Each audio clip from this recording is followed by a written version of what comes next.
Coming up this time on Art Rocks, we visit a very versatile Lake Charles artist who's observer, student and teacher all at once.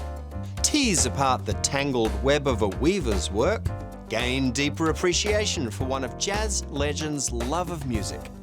Success means you've accomplished something. These stories up next on Art Rocks.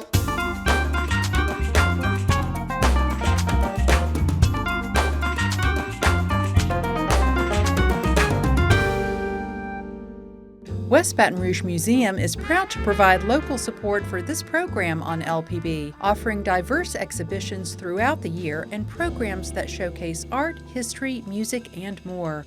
West Baton Rouge Museum, culture cultivated.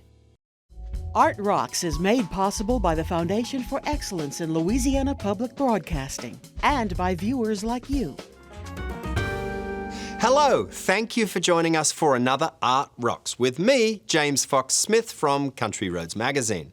Today we're looking southwest to Lake Charles, Louisiana. There, California-born artist Meghan Fleming shifts between painting and pen and ink, 2 dimensions and 3, to render memorable landscapes, architecturals and florals. Fleming also hand makes paper to create 3D drawings and still finds time for being a professor of art at McNeese State University. Here, Meghan lays down the brushes for a moment to share how it all fits together.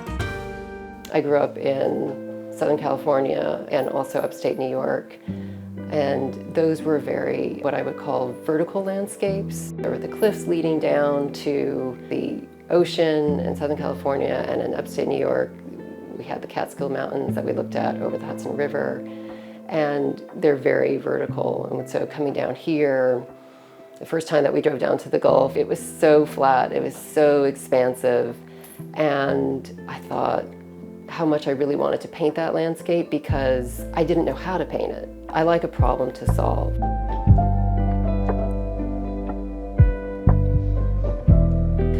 I first started doing landscapes when I was in college. I took one class. I had no idea it would be a continued thing for all these years, and I was hooked as soon as I took that class. Working on the flat surface with the paint, there's a surface tension that I want from the paintings. Hans Hofmann, abstract painter, coined the term push and pull, and this is when you have elements in the painting that appear to be pushing forward or receding backward.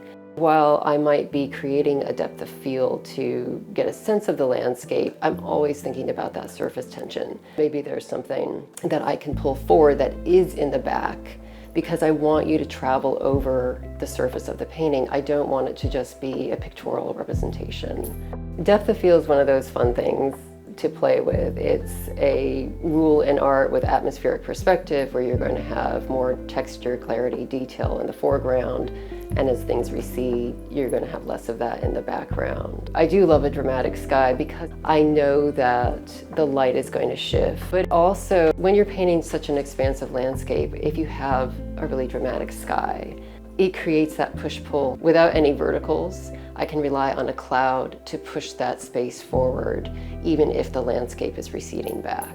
It ties both into the beauty of the drama of the land, but also what I want from that surface of the painting.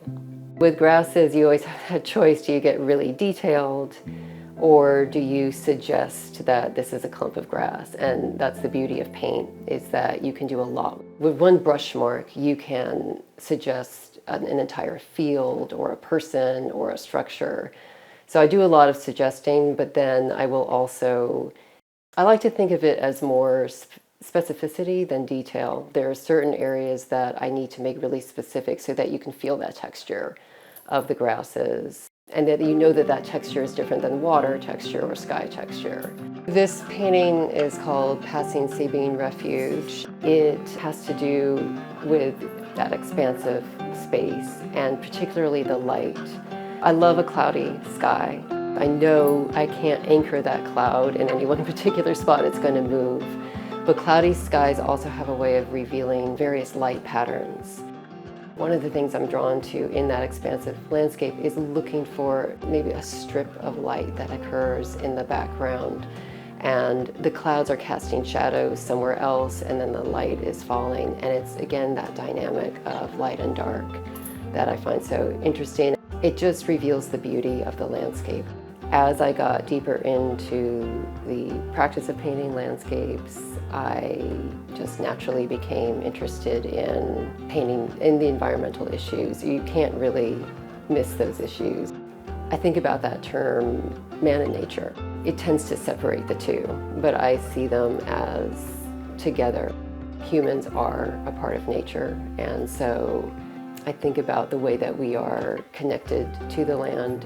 I have a sense of awe of the land, a sense of reverence. People have been drawn to my work who are naturally into conservation or just have a deep love of the land. Even if you're out there enjoying the marshes on your boat or you're hunting. I had done a series of drawings from an aerial perspective. I hired a plane and took photographs, and anyone who's flown in from Houston to Lake Charles has seen this perspective. It is astounding how much water surrounds the land. When you're up in the sky and you're looking down, everything seems really fragile. You just can't believe how much water is around there. Some of that is just the natural way a marsh is, and some of it is from land loss. And so the series of aerial drawings that I did, I stripped away all the color because people have associations with color, have it black and white. And this created that positive negative space. So the negative, anywhere where I didn't have any marks, that was the water, and the positive is the land.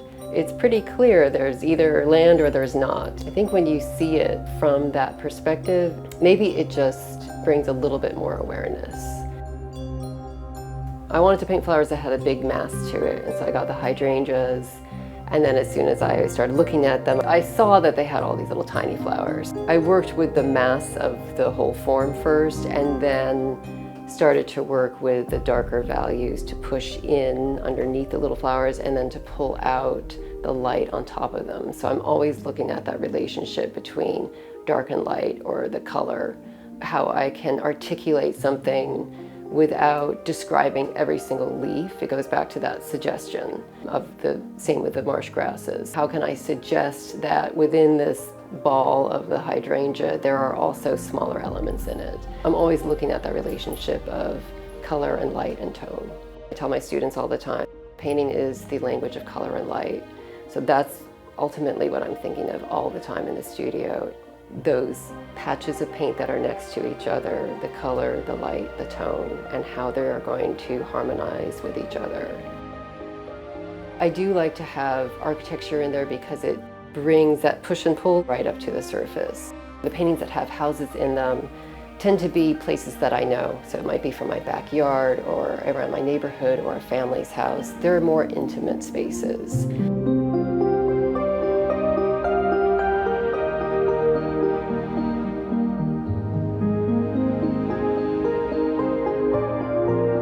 I did a whole series of just the trees in my backyard.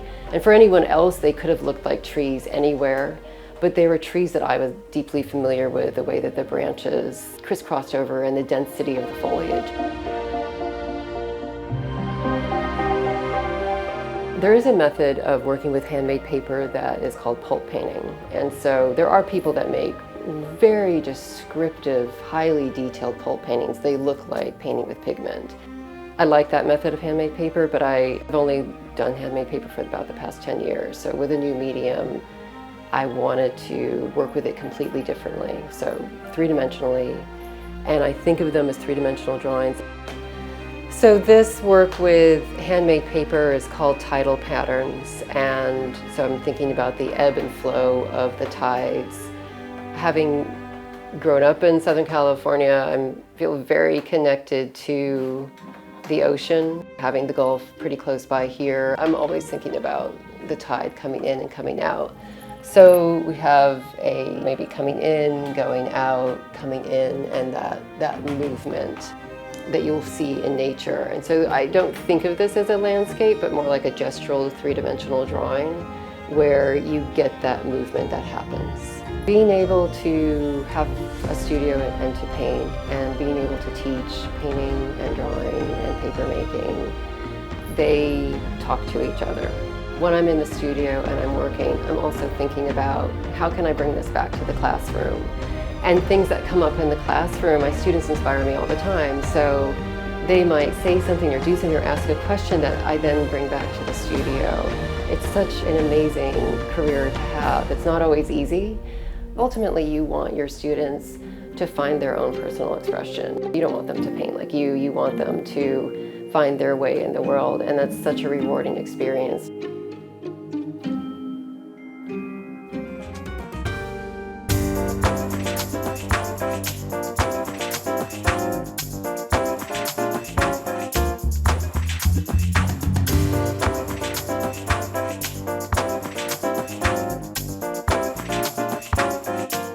To watch or re-watch any episode of Art Rocks again, just visit lpb.org/artrocks. There you'll also find all of the Louisiana segments available on LPB's YouTube channel. For more on these exhibitions and others, consider Country Roads Magazine, available in print, online, or by e-newsletter. Ever been curious about the process of weaving a design onto fabric? If so, here comes a treat for the senses. Kent, Ohio is where you need to go to find fiber artist Janice Lessman-Moss, head of the Textile Arts program at Kent State University. Janice embraces technological and hands-on approaches to weaving, combining both to render detailed and abstract works of fabric art. Here's her story. When I say that I'm a weaver, people generally assume that I am making garments or that I am making fabric for function. And it takes a while for me to convince them that, in fact, it is a medium, just like painting, that allows you to create abstract images for the wall, for contemplation, for visual enjoyment. And it usually doesn't resonate so well until they see them. And then it makes sense because they recognize that I can do all of the things that other people can do with other mediums, with color and with form and with texture, but it happens with that intersection of thread. I work digitally. I do all my designs digitally.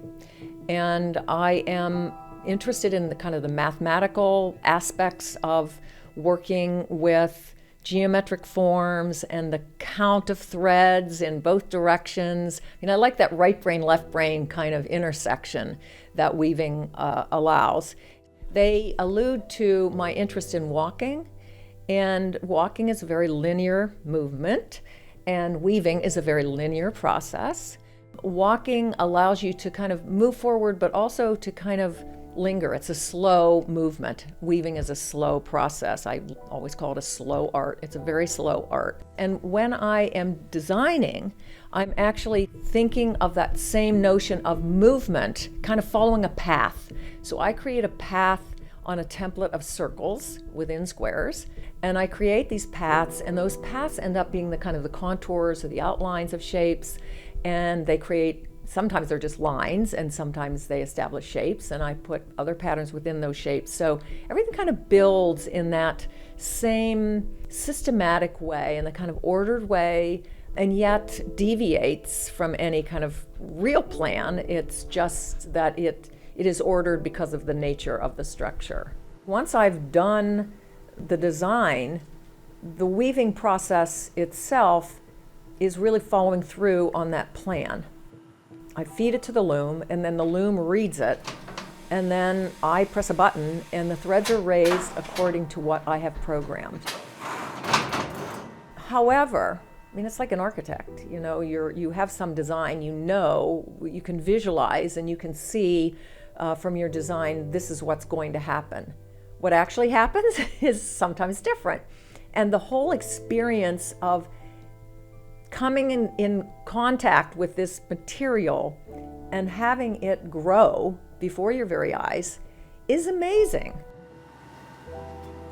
I've been working with metal introduced into the weaving for years, minimally.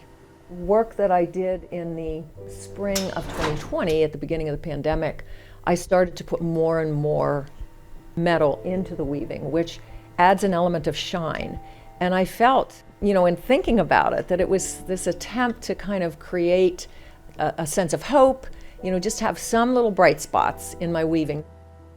They appear as you move around the weaving. You see the shine kind of emanating, and then it'll tuck back behind. So it's this sense of almost shadow and light.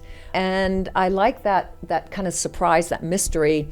And I started working with those smaller kind of orbs of or circles of metal. And then I introduced, I went kind of crazy with the introduction of the metal because I just felt like I really wanted some light in there.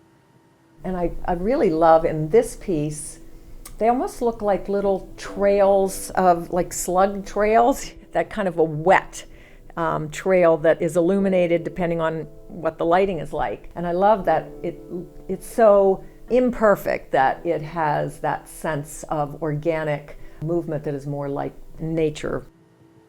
You learn so much every time you make something. You see something that maybe you didn't think about before, and it's a very satisfying journey. I mean, you're going through life and you're able to make these visual statements, pieces that you hope other people enjoy looking at and finding meaning in. Whether they see what I see in it isn't totally relevant. The work is directed by a personal, interest and an inspiration, but people may look at it, they bring other histories to the engagement with the colors and the engagement with the relationship of lines, and they might say, oh, it looks like this, it looks like that, it reminds me of this, and that's okay, well, good. If you're looking at it and you're taking the time to think about it, I'm happy about that. I'm grateful for that. When he was well into his 80s, Louisiana's little Jimmy Reed told us that it was continuing to play music that kept him young. The same philosophy seems to be working for St. Petersburg, Florida jazz legend John Lamb. Now in his 90s, this talented double bassist, who was once a member of Duke Ellington's orchestra, shows no signs of slowing down. Here's the story of John Lamb's long and melodious career.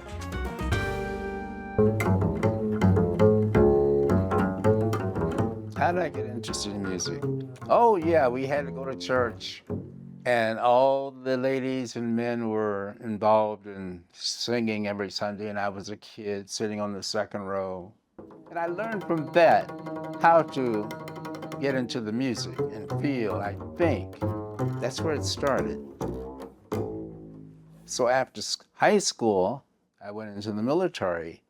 They took me into the Air Force as a tuba player. I stayed in the military about 8 or 9 years and got out. That's when I met Duke Ellington.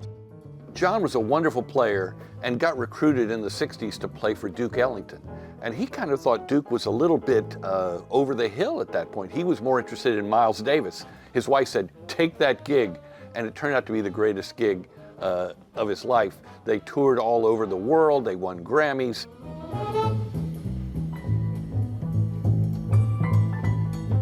First when they said they were going overseas, I said, no, I can't, I don't want to do that. Then Mercer came and says, try it anyway, you might like it. So I continued on. I said, okay, I'll try it for a month. So I went over, sort of fell into the musician's habit.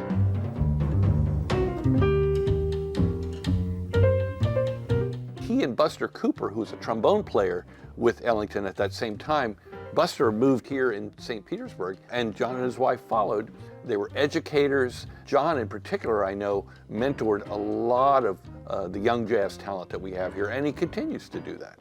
John has got a real spark to him, and it's kind of hard to explain what that star quality is. He'll be out in the audience. He comes to a lot of music, and before long, they're going to have him on stage because, hey, John's here. Everyone's excited that he shows up. And I think it's that star quality that he brings and the presence that he has and the talent that he continues to show off to the world.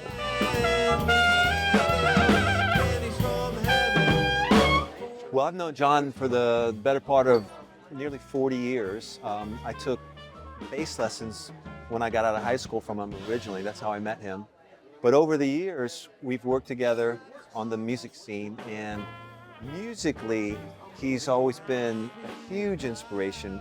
You know, playing with Duke Ellington, he learned all these great tricks over the years and fun things on stage. He he'll come in here and say, hey, let's play something, slow and melancholy, and he'll stomp it off. Other times he's going to sit down at the piano with us and say, hey, let's play some blues and let's go.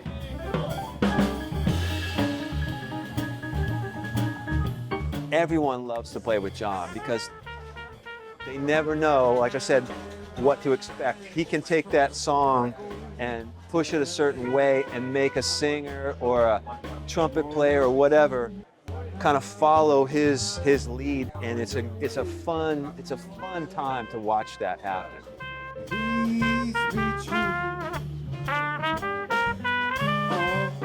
He has a strength still. He has a force. He has the ability, the knowledge. It's all there. It's all clear. And we're always happy to see him and have him join us on stage. He's kind of like this wise elder. If he feels like I need to hear it, he'll pull me aside. If I feel like I need something, I'll pull him aside. He's been a constant supporting figure, not only for me, but for a lot of local musicians. It's incredible. But it's just more than just that knowledge. There's some people you can't talk to about education. They will never know what you're talking about. You have to be able to communicate it to them in a different way. And music taught me how to do that. We've been celebrating his birthday since he turned 80. We did 80, we did 85, and the last one for 90, we had 600 people in the audience to see John perform. But what we really had was every jazz musician in the area wanted to be part of that show. And we had the best and the brightest, all who were influenced and loved John and were happy to be on the stage. Success means you've accomplished something, But to me, it's something that I had to keep doing to survive. I mean, I had enough to, keep me going, but I wanted to survive. I wasn't trying to get rich. I was already rich from inside. It will always be there. It's a whole being. It's everything, man. You feel it. It's there. All you have to do is just tune in. It's really been a great influence, not only in my life, but I know in so many other people's lives. He's always touched people, and I've never had somebody say anything bad. They've always said, John Lamb, oh, I love John Lamb. Everybody I know has said, I love John. So, I love John Lamb.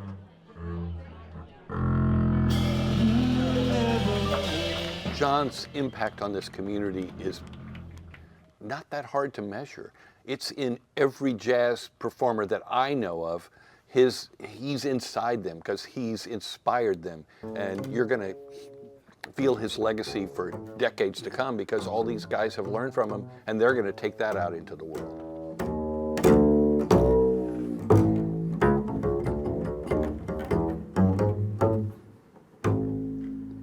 That's it.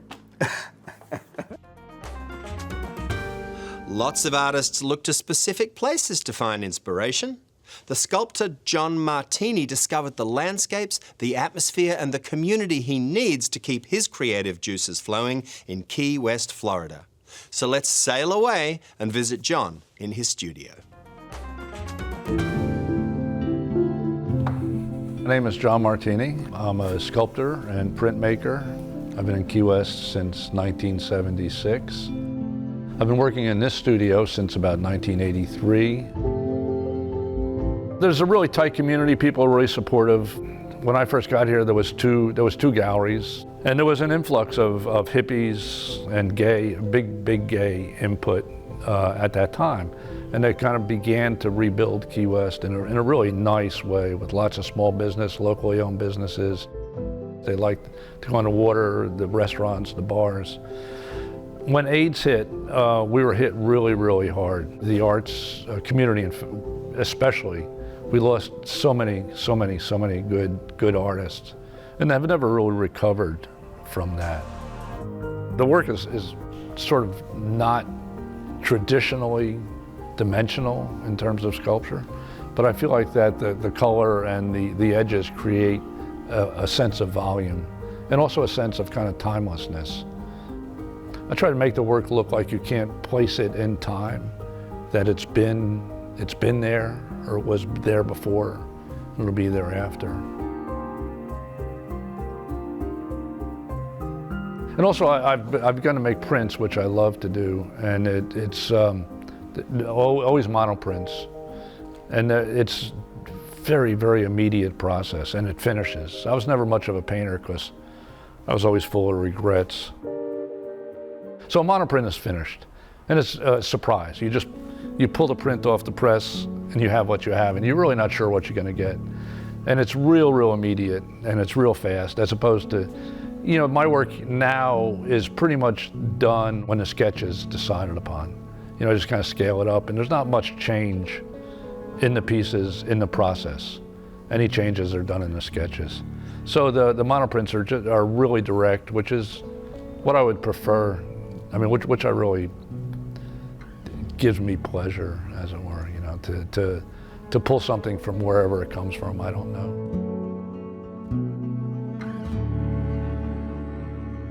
I'm not particularly ambitious or driven. I've given up that. You realize that you think that things are going to change your life. You get a show in Paris or in New York or something, that somehow your life is going to be all different, but nothing ever changes. It doesn't really change. You just continue on. I'm very lucky. I've been able to continue to work and support myself, which is an amazing, really. Once you're actually working, then it's coming. The next thing's appearing.